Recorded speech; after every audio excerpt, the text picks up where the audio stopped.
আসলে মানুষে যে টাকার জন্য কত কিছু করতে পারে এটা বাস্তবতায় না পড়লে কখনো আপনি কিংবা আমি বুঝতে পারবো না।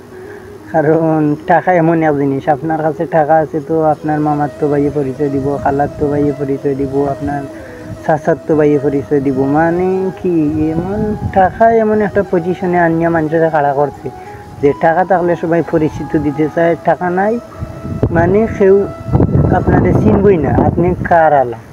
আর বেড়া এটা তোরে চিনার আমার সময় আছে। মানে আমরা মানে এক জায়গায় ইয়ে দাঁড়াইছি যে মানে টাকা তাহলে সব কিছু, টাকা নাই তো কিছু নেই। টাকা না ছাড়া এখন দেখা যায় পৃথিবীর মানুষ কিছু বুঝি, শুধু টাকা শুধু টাকা। এই রে টাকা রে, এই টাকার জন্য তো পরিশ্রম করি, আসলে টাকা আমাদের ধরা দিতে চায় না। কারণ চায় না, আমরা অনেকে টাকা পাই কিন্তু টাকাটা ধরিয়ে রাখতে পারি না, অনেকে আবার টাকা পাইতেছে না কিন্তু এর মাথায় মানে কত যে বুদ্ধি কাটতে আসছে এইটা কইয়া বুঝানির মতো না। আমরা প্রবাসে থেকে মাসে 50,000 60,000 কামাই কিন্তু টাকাটা দিয়ে কোনো কাজ কাম বা কোনো একটা জিনিসে লাগাইতে পারতেছি। বা অনেকে থেকে দেশে পাবে আরে টাকা তাহলে কত কিছু করলাম না, এ করলাম না, সে করলাম না, মানে অনেক কিছু ভাবতে আছে। এখন কি বলবো এইসব নিয়ে, আসলে বলার মতো কিছু নাই ভাই।